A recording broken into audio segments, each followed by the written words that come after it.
found Osama bin Laden, took a television camera crew with him, went into Osama bin Laden's hideout, interviewed him and his top leadership, his top lieutenants and colonels and generals in their hideout.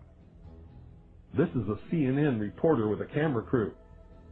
And he came out and told everybody, within 3 weeks, Osama bin Laden is going to attack the United States and Israel. Now, don't you think that's kind of strange, folks? You see, because the largest intelligence apparatus in the world, with the biggest budget in the history of the world, has been looking for Osama bin Laden for years and years and years, and can't find him. A reporter from CNN and his little camera crew got in to Osama bin Laden's secret hideout and conducted an interview. If you don't believe me, tune into CNN. They're probably running it right now as I'm speaking. And if you believe it, you are one of the stupidest jerks that ever lived on the face of this earth. And whatever is going to happen that they're going to blame on Osama bin Laden, don't you even believe it. When in hell are all you people going to wake up?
An examination of the building's steel beams and columns could have shown whether explosives had been used to slice them, but virtually all of the steel was removed before it could be properly investigated, then put on ships to Asia to be melted down. It's important for us to not reveal how we collect information. That's what the enemy wants. And you have no evidence that the government's behind 9/11, and I frankly think it's an awful thing to allege, considering it's not true and you haven't proved that it is. It's totally implausible. Like, we would report that if that were true. Because these guys own our government. They print our money, and they own not only the government, but they own you. You are their property. So, in other words, these guys print the money, they run the country, and they own you, and they own everything around it. And so they make the laws, and that's why they can decide who can kill who, and who can get away with who, and who can get away with whatever, because they make the laws and they decide, all right?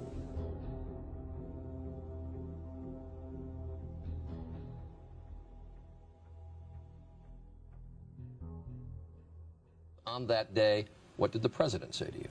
The president, in a very intimidating way, left us, me and my staff, with the clear indication that he wanted us to come back with the word that there was an Iraqi hand behind 9/11, because they had been planning to do something about Iraq from before the time they came into office. Did he ask about any other nations other than Iraq? No, not at all. It was Iraq, Saddam, find out, get back to me. And were his questions more about Iraq than about al-Qaeda?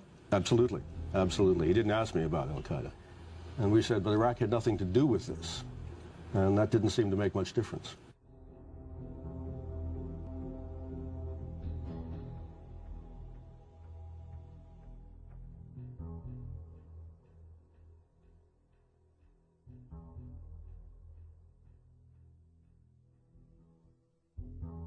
And we'll continue to work together to achieve peace. That's what we want.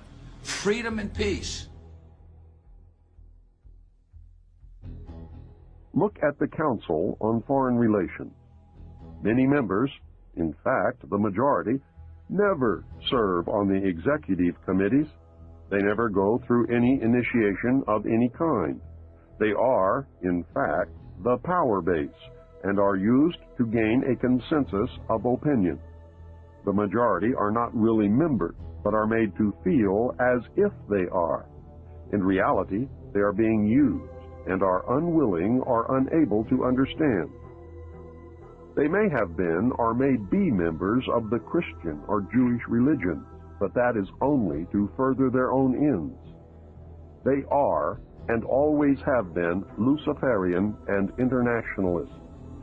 They give allegiance to no particular nation, although they have used, on occasion, nationalism to further their causes.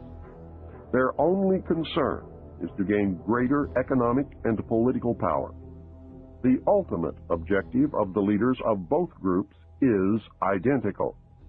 They are determined to win for themselves undisputed control of the wealth, natural resources, and manpower of the entire planet.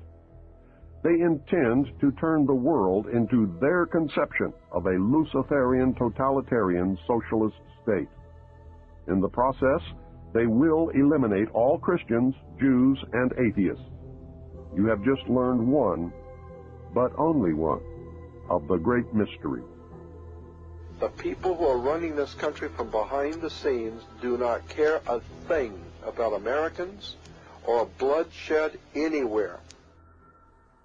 I think we're going to awaken one day to find out that we've all been too relaxed and entertained and watching television and being entertained with all the cares of life, never realizing what is going on in this country.